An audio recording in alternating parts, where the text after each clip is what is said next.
آیت اللہ العظمیٰ نرا کی ان کی بیٹی کا واقعہ سن لیجئے. باعفت خاتون. آج واللہ جس چیز کی معاشرے میں کمی ہے، ایک مرحومہ کی مجلس ہے، دو جملے خواتین کے لیے عرض کر دوں.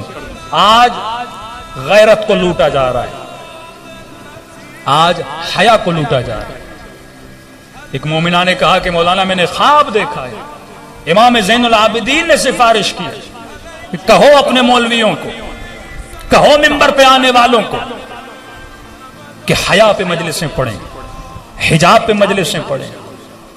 ہر کسی کی پہچان ہوتی ہے، ہر قوم کا یونیفارم ہوتا ہے. سیدہ زینب کی چاہنے والی کا یونیفارم یہ چادر ہے، یہ حجاب ہے. اور امام زمانہ کے چاہنے والے جوانوں کا یونیفارم غیرت ہے. وہ بھائی کیسا جس میں غیرت نہیں، وہ شوہر کیسا جس میں غیرت نہیں. جس کی بہن بے حجاب ہو کے جا رہی ہے، بھائی کو غیرت نہیں آ رہی. اور مولا غیرت مند کی تعریف بتاتے ہیں. وہ غیرت مند ہو ہی نہیں سکتا جو بہن کے سر پہ چادر رکھے اور اپنی نگاہیں عورتوں کے پیچھے. کہ یہ سب سے بڑا بے غیرت ہے. یہ دوسروں کی ماں بہنوں کو تو دیکھنا پسند کرتا ہے، پر اندر میں کہتا ہے میری ماں بہن کو کوئی نہ دیکھے. کہ مکافات عمل ہوتی ہے، یاد رکھنا تو دیکھے گا کوئی تیری ماں بہن کو بھی دیکھے گا. تو اگر یہ سوچ جوان کے اندر ہو نا، اگر میں دیکھ رہا ہوں میری بہن کو کوئی دیکھے گا، واللہ غیرت مند جوان کبھی نگاہ کو نامحرم کی طرف نہیں اٹھائے گا.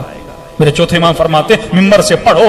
آج حیا پہ حملہ ہو رہا ہے، آج کلچر کو تباہ کیا جا رہا ہے، آج تمہارے گھروں سے چادروں کو چھینا جا رہا ہے ٹی وی کے ذریعے، میڈیا کے ذریعے.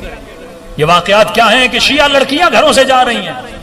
یہ کیوں ہے؟ کیونکہ ہم توجہ نہیں کر رہے اپنے بچوں کی تربیت کی طرف. وہ ماں قیامت میں کیا منہ دکھائے گی جناب سیدہ کو، جس سے بی بی پوچھے گی یہ تو نے تربیت کی تھی. خاتون کا کام جاب کرنا نہیں ہے، نوکری کرنا نہیں ہے، صرف پیسے کمانے کے لیے. غربت میں رہو لیکن اپنے بچوں کی تربیت کرو.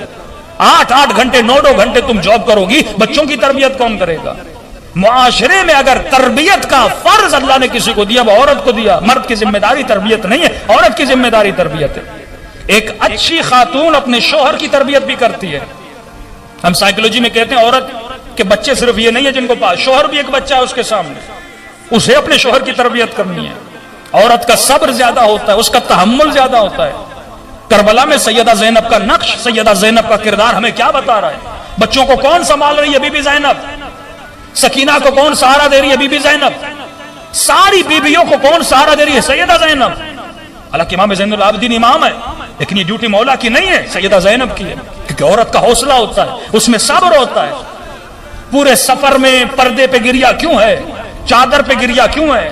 کربلا کی ہر مصیبت میں سیدہ زینب کی چادر کا ذکر کیوں ہوتا ہے؟ مومن روتا ہے. کبھی سوچو تو صحیح بی بی زینب کو کربلا لے جایا کیوں گیا؟ کبھی سوچو تو صحیح شمر اور آل شمر نے جن پہ تم زیارت عاشورہ میں سو لعنتیں کرتے ہو، کیا جرم تھا ان کا؟ بیویوں کی چادریں لوٹی نا. آج کا شمر بھی تمہاری بیٹیوں کی چادریں لوٹ رہا ہے. سمعت بذالک فرضیت پہ کیا تو تماشا دیکھ رہا ہے؟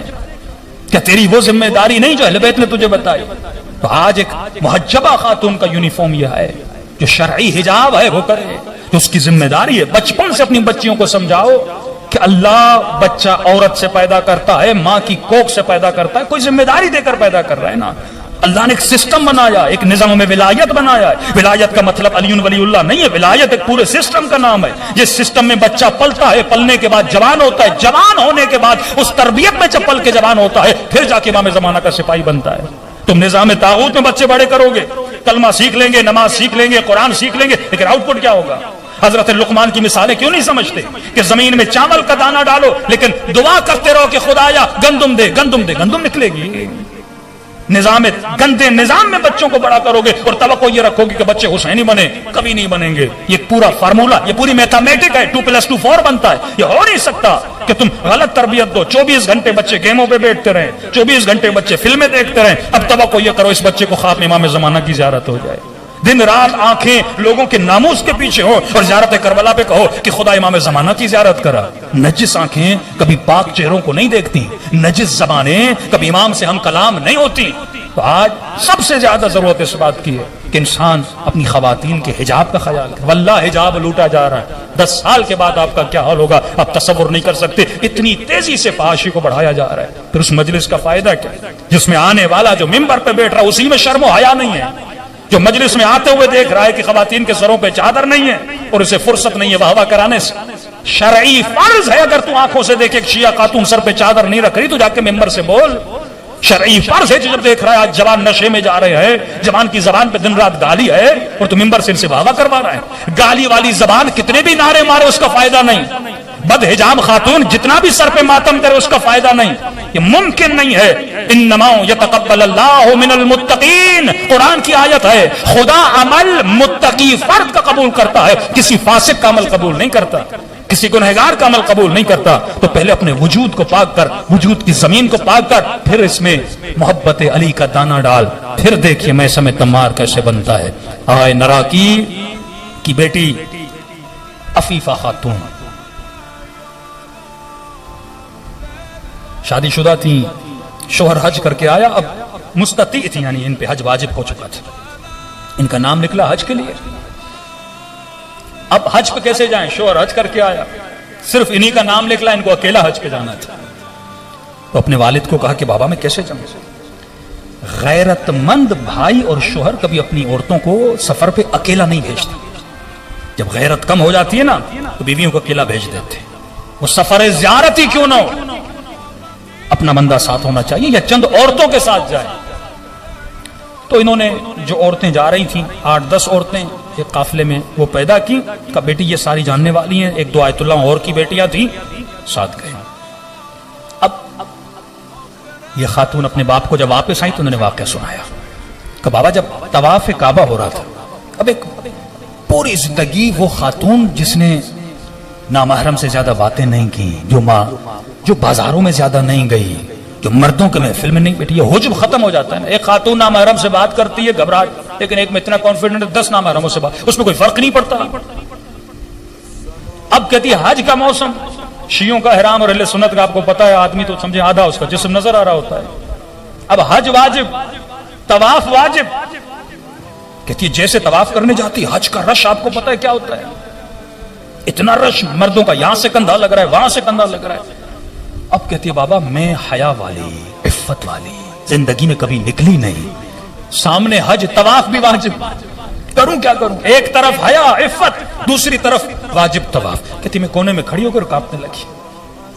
اس کے والد نے اس کو ذکر دیا تھا کہ بیٹی جب پریشان ہو جاؤ ایک ذکر کرو. اللہ کے 2 نام تھے وہ دہرانے, یا حافظ یا حفیظ, یا حافظ یا حفیظ. کہتی ہے میں ذکر کرنے لگی, خدایا کروں تو کیا کروں. ایک طرف تو نے حیا کا درس دیا, عفت کا درس دیا, دوسری طرف طواف بھی واجب ہے, مردوں کے کاندھے لگ رہے ہیں, مجھے عادت نہیں مردوں کی محفل میں جانے کی. کہتی جہاں کھڑی تھی اچانک میرے کانوں میں ایک آواز آئی کہ جسے امام زمانہ کے ساتھ طواف کرنا ہے وہ جلدی آ جائے. کہتے کانوں سے بس آواز ٹکرائی, اور جیسے آواز ٹکرائی میری نگاہ 5-6 لوگوں پہ پڑی. وجود امام کو دیکھ رہی تھی. ایک بوڑھا تھا, بڑا نورانی چہرے والا, بڑی داڑھی والا, اس نے مجھے اشارہ کیا کہ مولا کے پیچھے کھڑی جاؤ. کہتا اتنی رش میں وہ 5 لوگ تھے, ان کے اطراف میں کوئی نہیں تھا, ایک حصار تھا گویا. میں مولا کے پیچھے کھڑی رہی, میں نے 7 طواف امام کے پیچھے کیا.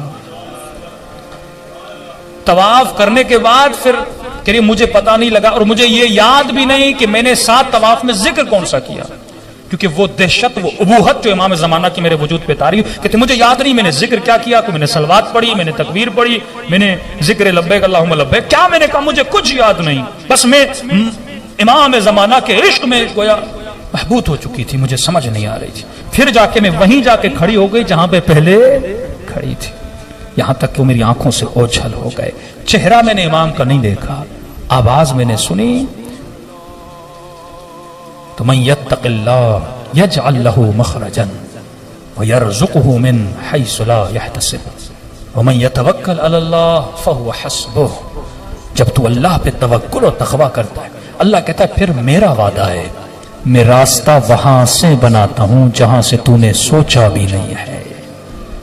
جب رزق کی ذمہ داری میری ہے, تو حیا کر، تو عفیف بن، پھر دیکھ خدا تیرے لیے کیا کرتا ہے، وہ خود راستے بناتا ہے۔ تو عزیز و توکل کی کمی ہے۔ جتنا مولا حسین کا نام لیتے ہو اتنا امام حسین پہ یقین بھی کیا کرو، جتنا خدا کا نام لیتے ہو اتنا یقین بھی کیا کرو۔ کربلا میدان یقین کا نام ہے۔